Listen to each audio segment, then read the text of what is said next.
ओम शांति।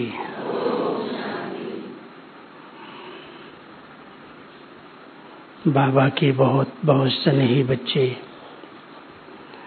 नेपाल की धरनी से मधुबन में तपस्या के लिए आए हैं।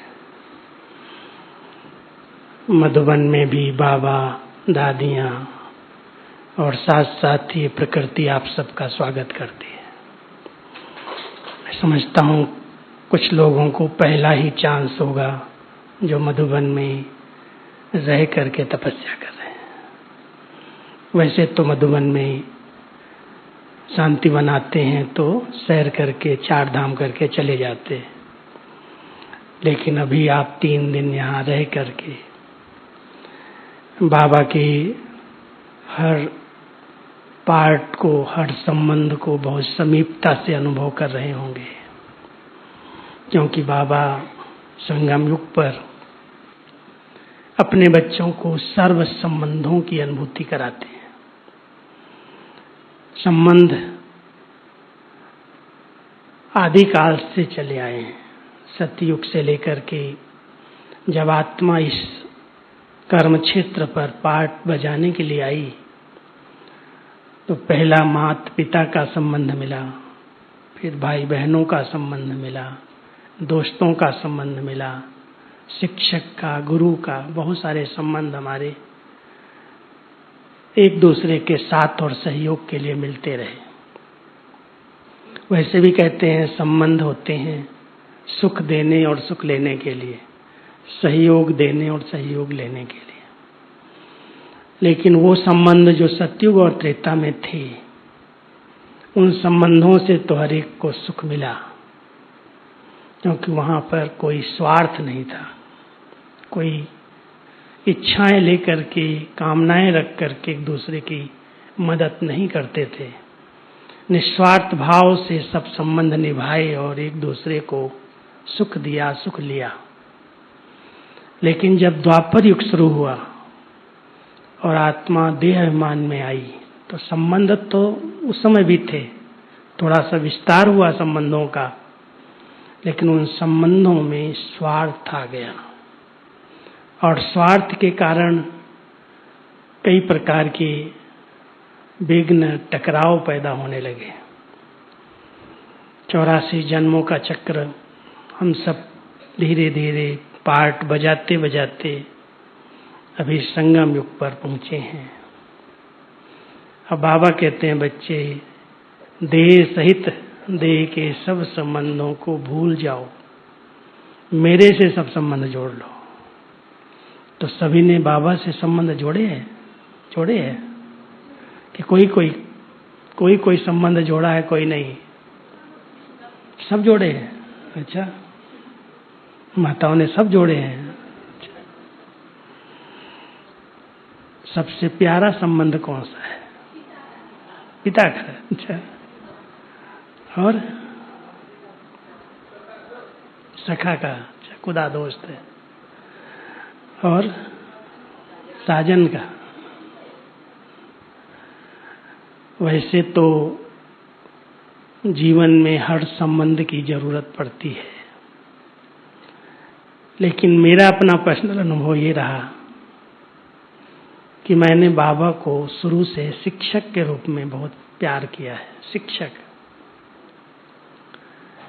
और शिक्षक की शिक्षाएं हमारी रक्षा कर रही हैं। वैसे हम सभी संबंधों के बारे में बताएंगे, कोई स्पेशल होते हैं। अभी तक भी 50-52 साल मधुबन में हो गए। शिक्षक की शिक्षाएं, उनकी पढ़ाई हमारा नित्य का नियम बना हुआ है। ऐसा कोई भी दिन नहीं है जब हमें शिक्षक के द्वारा शिक्षाएं न मिलती हों। और उनका एक श्रीमत कहें, आज्ञा कहें कि बच्चे जब तक जीना है तब तक पढ़ना है, सीखना है। तो जब सीखने की भावना रहती है इस ब्राह्मण जीवन में तो शिक्षक की याद आती है। हमसे कोई पूछता है आपने कितनी पढ़ाई की है, हम कहते हैं हमने तो कॉलेज नहीं देखा, यूनिवर्सिटी नहीं देखी, लौकिक कोई डिग्री नहीं है, लेकिन बाबा हमारा शिक्षक बन करके शुरू से अभी तक पढ़ा ही रहा है। पढ़ाई मेरी पूरी नहीं हुई, पढ़ ही रहे हैं। और कौन सी डिग्री लेकर के छोड़ेंगे? कौन सी? डबल सिरताज। हमारी डिग्री है सर्वगुण संपन्न, 16 कला संपूर्ण, संपूर्ण निर्विकारी, मर्यादा पुरुषोत्तम, डबल अहिंसक। ये डिग्री है। और इस डिग्री के लिए हम सब रेस कर रहे हैं, पढ़ रहे हैं, पढ़ते रहना। ऐसे नहीं कहना हम तो पढ़ के पास हो गए। तो शिक्षक के संबंध से जो कुछ बाबा पढ़ा रहे हैं वो बहुत ऑनेस्टी के साथ, ईमानदारी के साथ पढ़ना, रेगुलर और पंक्चुअल होकर के रहना। तो बाबा हमें जो बनाना चाहता है, जो उनकी आशाएं हैं, वो हम सब बन सकेंगे, उस पद को प्राप्त कर सकेंगे। इसलिए कभी भी पढ़ाई में अलबेलापन ना है। ये हमारी अंदर बाहर की ऑनेस्टी हो कि बहुत लगन के साथ जो कुछ बाबा पढ़ा रहा है, स्टूडेंट बन करके स्टडी का शौक होना चाहिए। बाकी तो माँ की ममता, पिता का प्यार हम सबको मिल रहा है, पाया है। लौकिक माता पिता जैसे बच्चों की पालना करते हैं, हमने तो अपने मधुबन घर में माता पिता की, दादियों के द्वारा पालना ली है, पाई है। और बहुत स्नेह की पालना, ममता की पालना पाई। सेवाएं सब करनी पड़ी। कोई भी सेवा अगर आप प्यार से करते हो यज्ञ की, तो यज्ञ पिता और यज्ञ माता प्रसन्न हो जाते हैं। और सभी लक्ष्य रखना कि संगम युग पर हमारे माँ बाप इतने प्रसन्न हो जाएं जो दिल से दुआएं दें, हर कामना हमारी पूर्ण कर दें। शुरू से यही लक्ष्य रखा कि हमारी माँ है कामधेनु माँ, जगतअंबा। कौन है? कामधेनु माँ है। और बाप कौन है? कपल मुनि। ब्रह्मा बाप जोड़वा है, कपल है। और उस कपल मुनि ने इस रुद्र यज्ञ की स्थापना की, शिव बाबा ने उनके माध्यम से की। और हम सबको उसमें सहयोगी बनाया। तन मन धन समय जो कुछ है बच्चे इसमें स्वाहा करो, सफल करो। तो जिन्होंने बड़े दिल से, सच्चे मन से अपनी सर्व शक्तियों को इस सेवा में समर्पित किया है, लगाया है, उन्हें माता पिता की दुआएं मिल रही हैं। और दुआएं जिसके साथ होती हैं उसके लिए कोई भी बात कठिन नहीं है, मुश्किल नहीं है। कैसा भी पेपर आ जाए, शरीर का, मन का, धन का, संबंधों का, प्रकृति का, हर पेपर को वो आत्मा इतना सहज पार कर लेती है जिसके ऊपर माता पिता की दुआएं हैं। ब्रह्मा हमारी बड़ी माँ है, शिव बाबा हमारा बाप है। माता पिता के रूप में हम सबको अलौकिक नया जन्म दिया है। ये नए जन्म वाली हम सब आत्माएं ब्राह्मण कुलभूषण हैं, ब्रह्मा मुख की संतान है। केवल शिव बाबा से कनेक्शन नहीं, लेकिन शिव बाबा ने ब्रह्मा मुख का आधार लेकर के उनके तन में प्रवेश होकर हम सबको अलौकिक जन्म दिया। इसलिए माता पिता की हम सबको पालना मिल रही है। भले वो साकार में अभी नहीं है, लेकिन अव्यक्त व तन में रहते हुए भी कोई भी बच्चा देश में, विदेश में, कहीं भी कोने में बैठा हुआ है और बहुत प्यार से कहता है मेरा बाबा, मीठा बाबा, तो उसके सामने वो हाजिर नाजिर हो जाता है, उसको मदद करने के लिए बंधा हुआ है। हम सभी अलौकिक माता पिता की पालना में पल रहे हैं और संगम पर ये दोनों संबंध बहुत निकट के और बहुत प्यारे हैं। लेकिन माँ बाप प्रसन्न तब होते हैं जब बच्चे बहुत सपूत होते हैं। कोई कपूत हो, कोई माँ बाप की प्रॉपर्टी को व्यर्थ गंवाने वाला हो, नुकसान करने वाला हो, माँ बाप भी सोचते हैं कहाँ से पैदा हो गया। हम कभी भी ऐसा कोई कर्म न करें जो बाबा के मिले हुए खजाने हमारे सब व्यर्थ चले जाएं। माता पिता की प्रॉपर्टी को संभालना और बढ़ाना, इससे माता पिता प्रसन्न होते हैं। है प्रॉपर्टी बच्चों की है, वो क्या करेगा? कहता है ये सब मेरे बच्चों का ही है। बाबा ने हम सबको ज्ञान रत्नों का खजाना दिया है, गुणों से हमारा श्रृंगार किया है, शक्तियां हम सबके आगे पीछे हैं, सर्वशक्तिमान बनाया है। जो कुछ बाबा से हमें मिला है, ज्ञान, गुण, शक्तियां, खजाने, वो सब दूसरों के लिए है। खुद हम संपन्न बने और दूसरों को दे करके दूसरों को भी संपन्न बना दें, भरपूर कर दें, तो माता पिता बहुत प्रसन्न हो जाएंगे। इसने मेरी प्रॉपर्टी को संभाला ही नहीं है लेकिन बढ़ाया है। ऐसा संबंध नजदीक का हो, जो बाबा का मिला हुआ खजाना हम सब स्वयं में भी धारण करें और अनेक आत्माओं में दे करके, दान करके इस खजाने को बढ़ा दें। ये खजाना देने से बढ़ता है, संभालने से नहीं, बैंक में रखने से नहीं। अगर हम सब ने खूब इसको सेवा में लगाया है, दान किया है, तो एक रत्न अनेक रत्नों को अंदर भर देता है। आप ज्ञान दान करके देखो, आप गुणों का दान करके देखो। ज्ञान दान वाणी से होता है और गुणों का दान कर्मणा से होता है। जो कर्म हम कर रहे हैं उससे अनेक आत्माओं को प्रेरणाएं मिलें, वो सीखें कैसे किया जाता है। इतनी जवाबदारियां हैं फिर भी कितने हल्के हैं, कैसे खुशी खुशी से कर रहे हैं। कभी इनके चेहरे पर तनाव के, थकान के चिन्ह नहीं दिखाई देते। सेवाएं की जाएं लेकिन इतना हल्के रूप में, लाइट रह करके, कोई भी बोझ नहीं। कराने वाला करा रहा है, उसने हमें निमित्त बनाया है। तो बहुत प्यार से, खुशी से अगर कोई बच्चे दान करते हैं, कर्म करते हैं, तो उन कर्मों के परिणाम स्वरूप वो गुणवान बनते जाते हैं।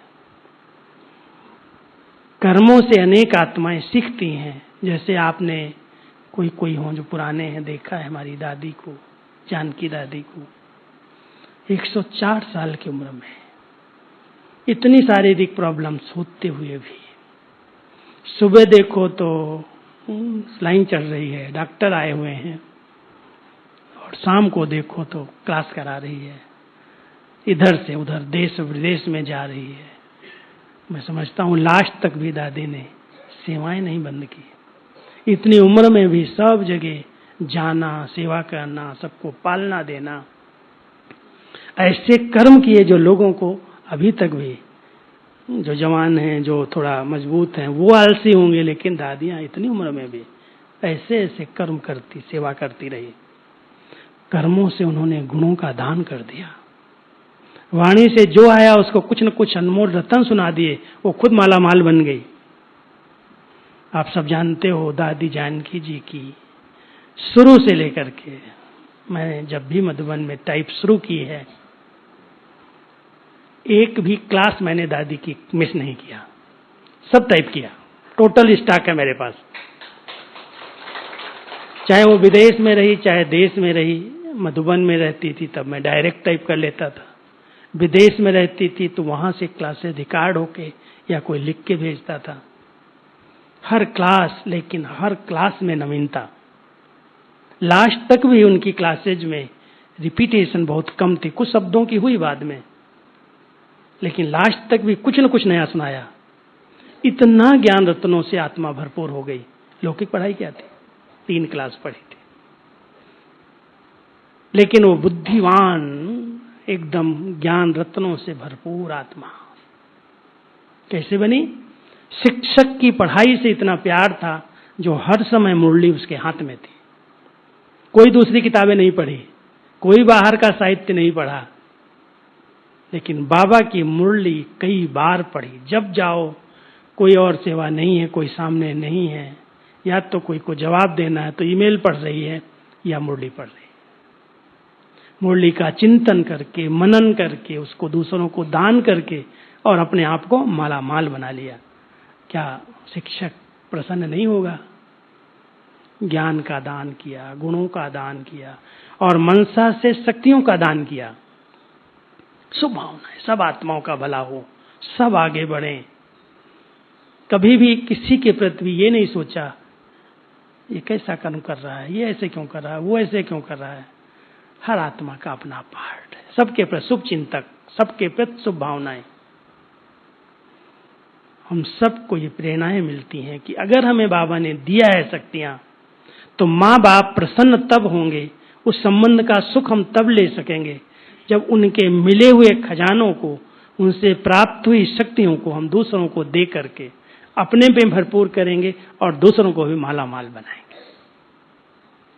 देखना, ध्यान देना,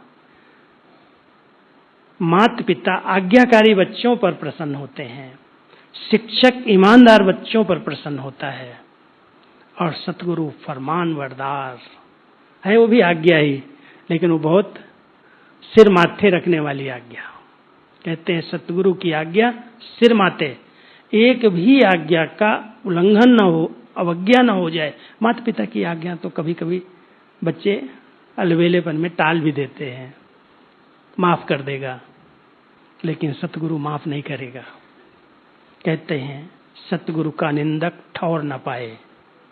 अगर कोई भी प्रकार की अवज्ञा हो गई, श्रीमत की अवज्ञा हो गई, उसमें मनमत मिक्स कर दी, देहमान वाली मत मिक्स कर दी, परमत मिक्स कर दी, तो सतगुरु प्रसन्न नहीं होगा, उसकी दुआएं नहीं मिलेंगी। अगर सतगुरु है हमारा बाबा,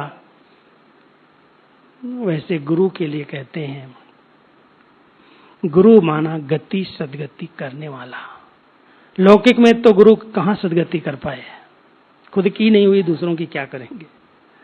लेकिन शिव बाबा ने हम सबको गति सदगति का मार्ग बता करके, ज्ञान दे करके मुक्ति और जीवन मुक्ति का वरदान दे दिया। हम भविष्य के लक्ष्य को सामने रख करके पुरुषार्थ नहीं कर रहे हैं।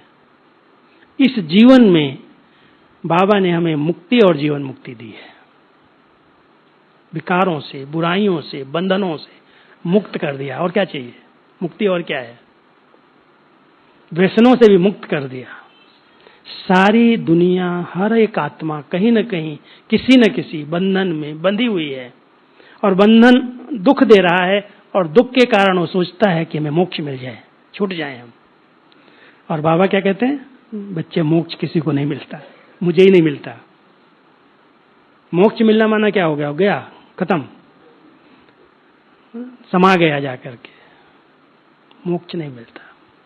लेकिन मुक्ति, जीवन में रहते हुए मुक्ति, विकारों से, बुराइयों से, बंधनों से, दुखों से मुक्त आत्मा। तो भविष्य में हमें मुक्ति, जीवन मुक्ति का वर्षा बाबा देगा, सतगुरु का रूप। लेकिन वर्तमान में इतने वरदान देकर के सतगुरु ने हमें मुक्त कर दिया। जीवन में रहते हुए भी बंधन नहीं, कोई बुराई नहीं, कोई विकार नहीं, व्यसनों से बिल्कुल मुक्त बना दिया।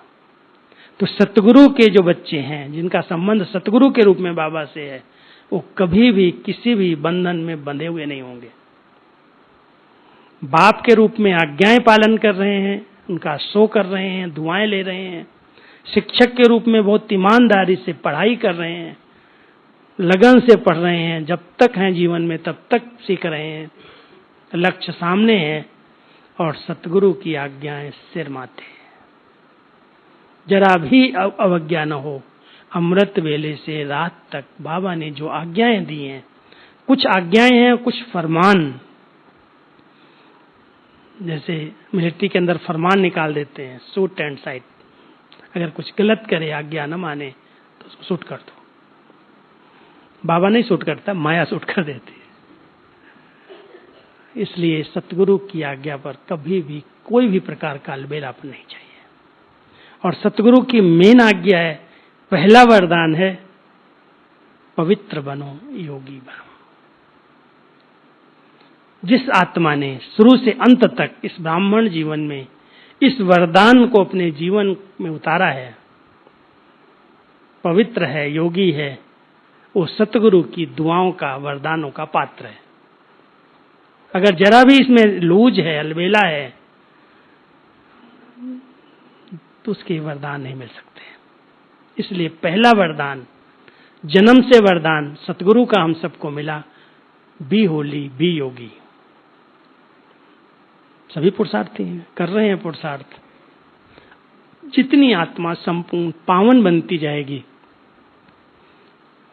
उसका योग निरंतर हो जाएगा, और जितना योग निरंतर होता जाएगा उतनी प्योरिटी की परसेंटेज बढ़ती जाएगी। उसके ऊपर डबल क्राउन अपने आप आ जाएगा। लाइट का क्राउन पवित्रता की निशानी है। पिछले संडे की मुरली सुनी है आप सब। धर्म सत्ता और राज्य सत्ता, दोनों सत्ताएं एक के हाथ में सतयुग में रहती हैं। कलयुग के अंदर राज्य सत्ता तो खत्म ही हो गई, कहीं राजा नहीं रहे। एक नेपाल के अंदर राज्य था, वो भी चला गया सब। लेकिन अभी जो सीट पर हैं, राज्य सत्ता की सीट पर हैं, वो कहते हैं हम धर्म निरपेक्ष, हम धर्म कोई नहीं मानते। बिना धर्म के राज्य को चलाना संभव ही नहीं है। सतयुग में राज्य और धर्म दोनों सत्ताएं एक साथ हैं। धर्म माना धारणाएं, धर्म माना उनके निजी जीवन की धारणाएं, वो राज्य चलाने में मदद करती। धर्म हिंदू मुस्लिम सिख ईसाई वाला नहीं। धर्म, बाबा ने उस दिन कहा, सत्यता और पवित्रता आप बच्चों का धर्म है, और जिस आत्मा ने इस धर्म का पालन कर लिया उसके ऊपर डबल क्राउन आ जाएगा। राज्य का क्राउन हीरे रतन जड़ित ताज है, और प्योरिटी का क्राउन, धारणाओं का क्राउन, धर्म का क्राउन एक लाइट का ताज है। तो इस समय सतगुरु की इस आज्ञा के आधार से, इस फरमान के आधार से हम सब डबल क्राउन के अधिकारी बन जाते हैं। और फिर 4 संबंध हो गए ना, माता पिता शिक्षक सतगुरु, और ऐसे ही फिर और व्यवहारिक जीवन के लिए 4 संबंध आते हैं। उसमें सबसे पहले थोड़ा सा बड़े होते कहते इसका शादी कर दो। परमात्मा कहते हैं अभी संगम युग पर वो शादी तो बर्बादी हो गई, क्योंकि विकारों की उसमें लेन देन हो रही है। बुराइयां आ गई, विकार आ गए, स्वार्थ आ गया। संगम युग पर हम सब ने, आत्माओं ने, आत्मा रूपी सीताओं ने शिव बाबा को साजन बनाया, राम को अपना बनाया। इसमें स्त्री और पुरुष शरीर की कोई बात ही नहीं है। हर एक शिव बाबा की, परमात्मा की, उस राम की सीता है, उस भगवान की भक्तिन है। हम सब बहुत दिल से पिताव्रता के साथ पतिव्रता, और पतिव्रता की निशानी क्या होती है आप सब जानते हैं। समाज के अंदर भले कलयुग में वो पतिव्रता कहाँ रहे, लेकिन गायन है कि पतिव्रता नारी इतनी वफादार होती है जो कहीं भी उसकी आंख दूसरी तरफ नहीं जा सकती। एक के सिवाय और कोई पर नजर नहीं जाएगी, चाहे वो कितना भी महान हो, कितना भी विशेष हो, कितना भी रूपवान हो, कितना भी धनवान हो। लेकिन जो पतिव्रता है वो एक तेरे सिवाय और दूसरा कोई नहीं। लौकिक में तो ऐसा संभव नहीं रहा, लेकिन परमात्मा के साथ ऐसी सजनी का संबंध साजन सजनी का है जो मेरा तो एक, दूसरा न कोई। एक के सिवाय और कोई दूसरा अपनी तरफ आकर्षित न करे, कोई कैसा भी क्यों न हो। हम सबको संगम युग पर एक बाबा को अपना संसार बनाना है, और एक बाबा के संसार में 2 चीजें हैं, एक व्यक्ति है, दूसरी वस्तुएं हैं। संसार की न व्यक्तियां कोई आकर्षित करें, न कोई वस्तु आकर्षित करे। वफादार सजनी उसको कहते हैं जिसके अंदर से दिलरुबा के रूप में दिल के गीत निकलते हैं। मेरा तो एक दूसरा न कोई, तुम ही से खाऊं, तुम ही से बैठूं, तुम ही से संबंध निभाऊं, तेरे सिवाय और मेरा और कोई नहीं। ऐसा बना है बाबा को साजन? ये अभी तक है कोई? देखना, चेक करना, बहुत पक्का सौदागर है, ऐसा नहीं है। जरा भी अगर कहीं देहधारी में जरा रग होगी तो बाबा का सौदा कैंसिल हो जाएगा। वो वफादार नहीं कहला सकता। वफादारी तो आप सब जानते हो, जानवरों की वफादारी भी गई हुई है। कुत्ते हैं, कितने वफादार मालिक के होते हैं। मालिक के ऊपर कोई अटैक करके देखे, मालिक को कोई हाथ लगा के देखे, कहते हैं जिस थाली में खाते हैं उस थाली में छेद नहीं करते। जहां पर पालना होती है, जो माता पिता या जो उनके मालिक उनको संभालते हैं, उनके पीछे वो कुर्बानी दे देते हैं, उसको वफादार कहते हैं। जैसे यहाँ पर राजस्थान में आप लोगों ने महाराणा प्रताप की कहानी पढ़ी होगी। महाराणा प्रताप जब मुगलों के घेरे में आ गए, बहुत समय वो जंगल में रहे कि हम उनके कंट्रोल में नहीं रहेंगे, कुछ भी हो जाए हम उनके बंधन में नहीं आएंगे, अपना राज्य नहीं देंगे। बहुत समय तक उन्होंने पहाड़ों पर रह करके घास की रोटियां खाई, परिवार सहित, बंधन में नहीं आए। उनका घोड़ा बड़ा वफादार था, बहुत वफादार था। जहां पर भी उनको घेराव में फंस जाते थे, घोड़ा उनको जंप लगा के पार करा देता था, इधर से उधर।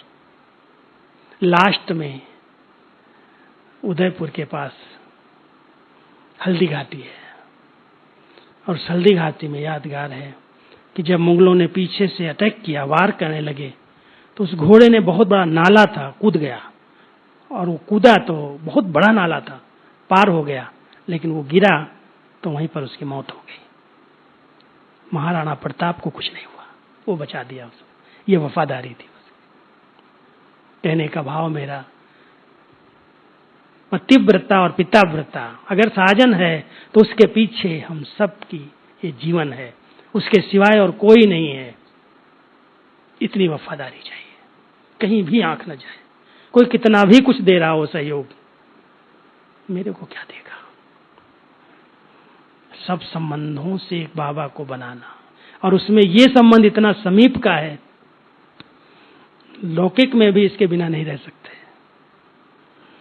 हम सबको बाबा ने अपने साथ जोड़ा, और किसी देहधारी के साथ न जुड़ना इस समय, नहीं तो दुख होगा, बंधन होगा। कितने आज झंझट उसके परिवर्ती में आ गए। अब बनाई है तो निभा रहे हैं, लेकिन जिनकी नहीं है वो क्यों नया बनाए। वो बाबा के साथ अपने सब संबंध जोड़ते हैं, और प्रवृत्ति में रहते हुए भी अंदर से इतने निवृत्त हैं, न्यारे हैं कि अब ये मेरी पत्नी नहीं, ये मेरा पति नहीं, मेरा तो एक शिव बाबा ही साजन है। एक से सर्व संबंध है, कहीं भी दैहिक दृष्टि नहीं जा सकती, और पवित्र दृष्टि है, शुद्ध भावनाएं हैं। तब कहेंगे इसने भगवान को साजन बनाया है। फिर साजन के साथ बंधु, सखा और पुत्र, टोटल 8 संबंध बता रहा हूं, बाकी संबंध तो और सारे हैं, वैरायटी। अगर कोई को पुत्र नहीं होता है तो उसको कितना तकलीफ होती है। वारिस नहीं है, इतना कमाया है, इतनी प्रॉपर्टी है, कौन इसका हकदार है। क्या हम सब ने, बाबा कई बार पूछते हैं, बच्चे तुमने भगवान को बेटा बनाया है? किसी ने बनाया है कि नहीं बनाया है? किसने बनाया हो तो हाथ उठाओ, देखें तो। बनाया पक्का? मैंने सोचती है क्या बोल रहे हैं, भाइयों ने बनाया है? बनाया बेटा? नहीं, कुमारों ने नहीं बनाया, साथी बना लिया, बेटा नहीं बनाया। प्रॉपर्टी देनी पड़ेगी। कहता अगर मुझे नहीं बनाओगे तो मैं भी नहीं बनाऊंगा। 21 जन्मों का वर्षा अगर मेरे से लेना है तो संगम पर मुझे बेटा बना लो। मैं एक अनुभव सुना देता हूं अपना। लौकिक में मैं अपने परिवार में इकलौता बेटा, और इकलौते में भी 3 के बीच में इकलौता। हमारे चाचा जी ने शादी नहीं की, ज्ञान में आ गए बचपन में। पिताजी के छोटे भाई और पिताजी के जो बड़े भाई थे वो सन्यास ले लिया था। वो सन्यास के कारण मंदिर बना के पूजा पाठ करते थे, उन्होंने शादी नहीं की। अब पिताजी के हम 2 बेटे, एक बहन एक भाई। बहन 7 साल की थी, सेंटर पर सेवा करते चली गई, वहीं पढ़ाई किया, वहीं सेवा पर लग गई। अब मैं बचा। अब जब मैं मधुबन में आया तो मेरे ऊपर तो क्या बंधन। पिताजी के जो बड़े भाई थे वो भी बंधन डाले। ऐसे कैसे, कौन संभालेगा सब, 3 के घर हैं, दुकानें हैं, खेती है, ये है वो है। और समाज वाले तो पता नहीं क्या क्या बोलते हैं, कुलदीपक कौन रहेगा, एक तो कुलदीपक होना चाहिए, ये तो समाज का नियम ही नहीं है। कैसे तुम जाओगे, कैसे ब्रह्मचर्य का पालन करोगे, क्या करोगे, बहुत सारी बातें शुरू में, बाद में सब पार हो गई। हमने कहा बाबा मेरा बेटा है और बेटा संभालेगा अभी। और आज तक भी मैं आपको बताऊं, कोई लौकिक में घर में बचा नहीं, सब चले गए। बहन है सेंटर पर, चाचा जी, पिताजी सब मधुबन में समर्पित हो। जब माँ ने शरीर छोड़ा उनको भी समर्पित करा दिया, वो भी यहीं रहे, यहीं शरीर छोड़ा उन्होंने।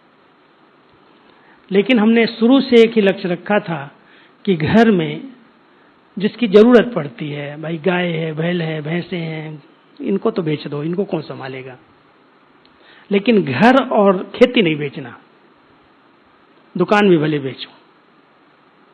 तो और सब निकलवा दिया, लेकिन घर में बाबा को बिठाया, गीता पाठशाला।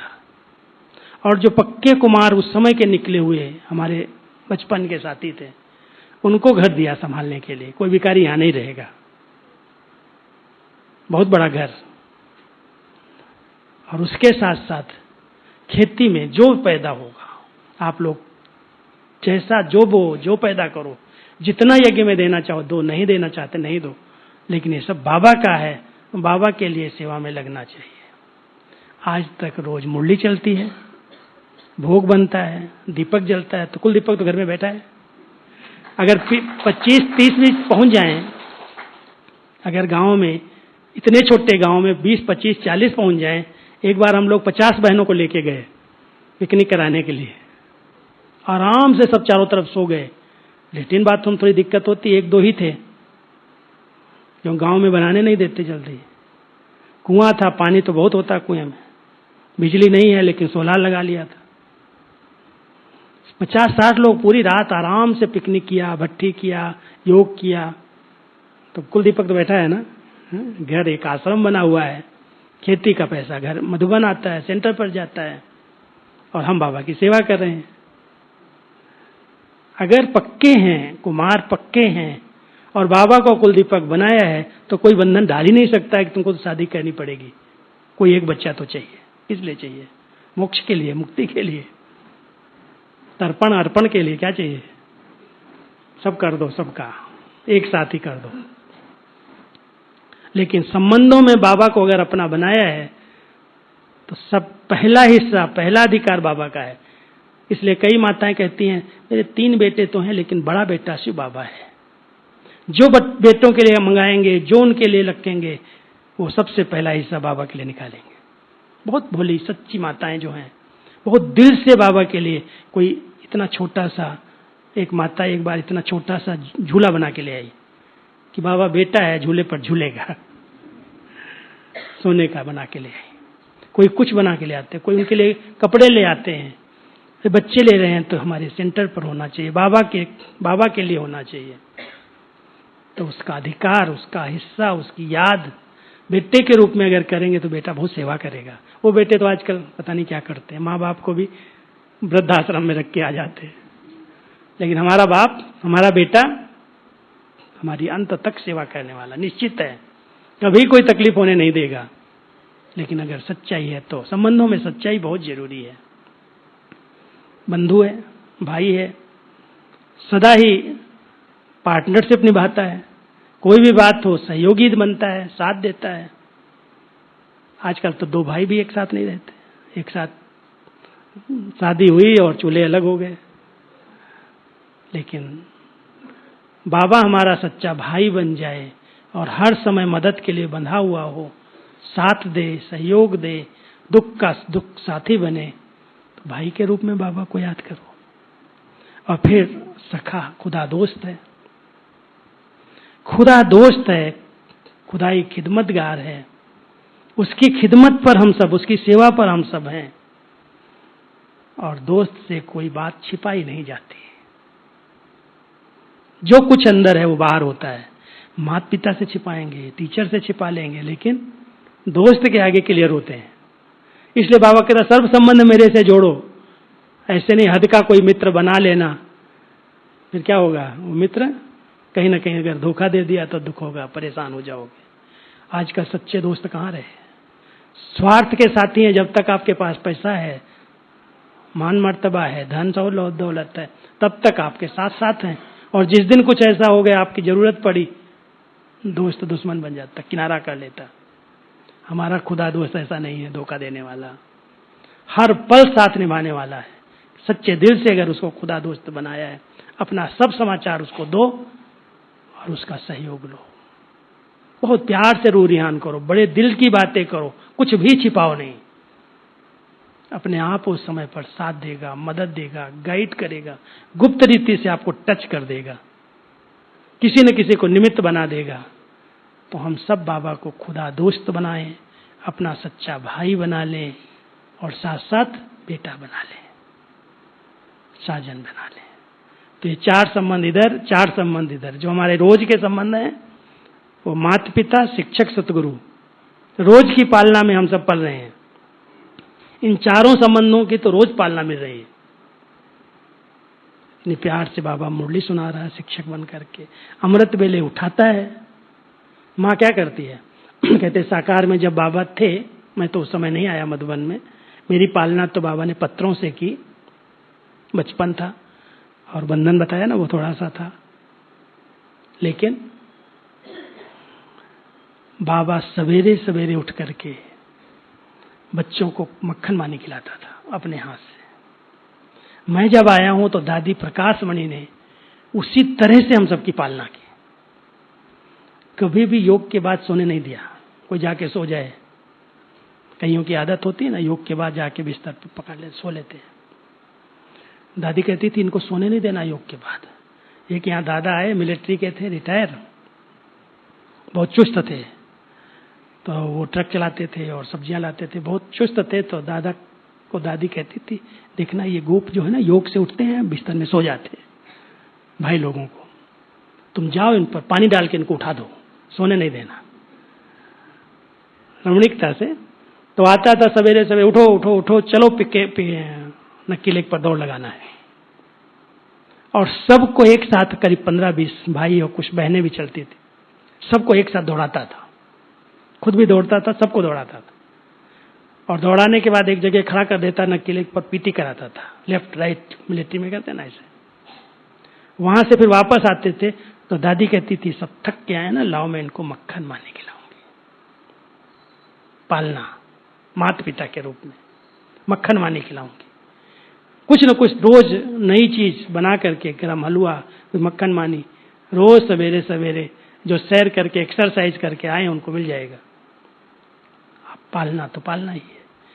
कई टीचर्स अभी भी पालना करती है। दादी जानकी जी इतनी पालना करती थी, कोई उनके पास पहुंच जाए बादाम देंगी, टोली देंगी, ये देंगी। पालना तो यही है ना। ज्ञान योग की पालना के साथ साथ स्थूल में भी इन दादियों ने अपने, सब ने हर प्रकार की पालना दी। तब तो हम कहते हैं मेरी दादी। ऐसे ही सेंटर्स पर भी स्थूल पालना के साथ, ज्ञान योग की पालना के साथ इस प्रकार का भी अगर ध्यान रखा जाता है बड़े दिल से, कई सेंटर्स पर मैं देखता हूं बड़ी दिल से भंडारा खुला रहता है, खाओ पियो रहो आओ। कोई एडवांटेज न ले, कई बार एडवांटेज भी कई लेते हैं, लेकिन मैंने देखा, मैं लंदन, अमेरिका, कई स्थानों के रिट्रीट सेंटर्स में गया, सब जगह भंडारा खुला हुआ भरपूर है। कोई भी आता है खा रहा है, जो चाहिए खा रहा है, वैरायटी रखा है। बनाने वाले बना रहे हैं, खाने वाले खा रहे हैं, खिलाने वाले खिला रहे हैं। ऐसे थोड़ी यज्ञ चलता है। मुझे तो एक बहुत वंडरफुल बात इस बार लगी विदेश की। मैं अमेरिका के टूर पर था अभी 1 महीना। वहां नौकर नहीं है, वहां कोई काम करने वाले नहीं है, लेकिन जो क्लास में आएगा सुबह की क्लास में, उन सबको नाश्ता देना है। ऐसे बिना नाश्ते के वो नहीं भेजेंगे। रिट्रीट रखिए तो उनको नाश्ता भी दिया, दोपहर का भोजन भी दिया, और रास्ते के लिए, रात के लिए भी भोजन बांध के दिया। और 2 बहनें, 1-2 बहनें और माताओं का साथ लेती थी। हमने कहा आप लोगों की पालना बड़ी वंडरफुल है, विदेश में रह करके कोई नौकर नहीं है, कोई काम करने वाले नहीं है, कोई बर्तन मांजने वाले नहीं है, 3 बजे उठ करके नाश्ता बना रही हैं, 4 बजे अमृत वेला भी कर रही हैं, और खुद ही गाड़ी ड्राइव करना, खुद ही सबको ले जाना, सबको खिलाना बनाना, कितनी मेहनत से सेवाओं को जमाया है। ऐसे थोड़ी विदेश में इतने सब बच्चे निकले हैं, पालना दी है। कोई कोई जगह पर पालना ही नहीं है। तो संबंध माना पालना, संबंध माना एक दूसरे को सुख देना, सुख लेना, सहयोग देना, सहयोग लेना। तो ऐसे हम सब बाबा के साथ जुड़े हुए हैं, सब संबंधों से हमने बाबा को अपना बनाया है। इसलिए कोई देहधारी के संबंधों में हम फंसते नहीं, फंसना भी नहीं तो वहां तो दुख ही दुख है, बंधन ही बंधन है। मेरा तो एक बाबा, दूसरा ना कोई। सच्ची दिल से अगर बाबा कहोगे तो बाबा आपको सहयोग देने के लिए हाजिर हो जाएगा, मदद के लिए बंध जाएगा। कई कुमार जब बीमार पड़ जाते हैं ना, एक जगह पर 10-12 कुमार रहते थे। एक सेंटर की कहानी बताता हूँ। बहुत सेवा करते थे यज्ञ की, सेंटर की, दिन रात। एक भाई ने तो पूरा ही जैसे समर्पित होकर के, समर्पित रूप से सारे सेंटर को संभाला था। एक दिन वो आ रहा था, रास्ते में उसका स्कूटर फिसल गया और उसको एक्सीडेंट हुआ, पैर टूट गया।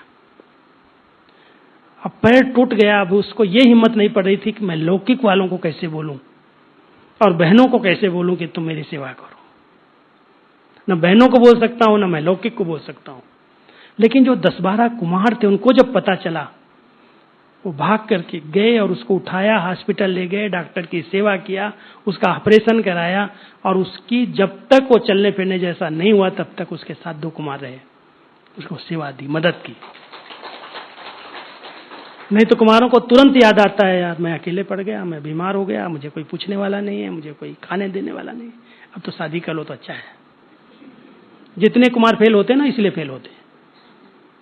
इसलिए हम सबका फर्ज बनता है। कई ऐसी माताएं होती हैं जो सहयोग दे सकती हैं, कई ऐसे कुमार होते हैं जो उनको मदद कर सकते हैं। कभी भी उनको ऐसी पालना दो जो लौकिक की याद ही ना आए, तो माया कहां से आएगी। अमर भाव का वरदान लेके जाना बाबा से। तो जो भी कर सकते हो दूसरे को ऐसे सहयोगी बनो। सहयोग निस्वार्थ भाव से देना, ऐसे नहीं मैंने दिया तो ये मेरे को भी देगा।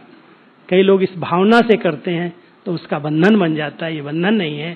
हमारे पास है, शक्ति है, समय है, धन है, भोजन हम बना सकते हैं।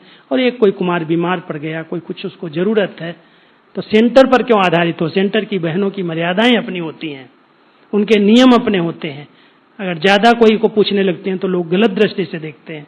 इसलिए जरूरी है प्रवृत्ति वाले जो ऐसी माताएं पक्की ज्ञानी योगी हैं, वो अपने साथियों की, अपने कुमारों की, अपने सेंटर के भाइयों की आवश्यकता के अनुसार मदद करें।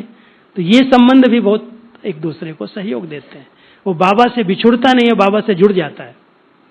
तो हम सबका परिवार है, पालना है, स्नेह है, शिक्षाएं हैं, पलते चलो, उड़ते चलो, संगम युग जैसा परिवार और कहीं दुनिया में मिलने वाला नहीं है। जैसा परिवार अभी मिला है ना हम सबको, मिलेगा कभी, पूरे कल्प में नहीं मिलेगा। अगर आज कोई एक सेंटर के किसी एक भाई का कुछ हो जाता है, अचानक कुछ हो जाता है, उसके लिए कितने लोग इकट्ठे हो जाते हैं। अपने बाबा के बच्चे सब आ जाते हैं, हर प्रकार का उसको जो करना है कर लेते हैं। इसलिए हम सब इस ईश्वरीय परिवार के, बाबा के बच्चे, एक दूसरे को निस्वार्थ रूप से संबंधों का अधिकार जो है, सहयोग है, वो हम देते चलें और बाबा से पक्का संबंध बना के रहें। किसी भी देहधारी के बंधन में न बंधे, इसके लिए बाबा से हमारे सर्व संबंध है। बंध गए तो बंधन माना दुख, कभी भी वो मुक्ति का अनुभव कर ही नहीं सकता। तो हम सब बाबा के बच्चे संगम पर मुक्त हैं, जीवन में रहते जीवन मुक्त है, ऐसा अनुभव करना। ठीक है। ओम शांति।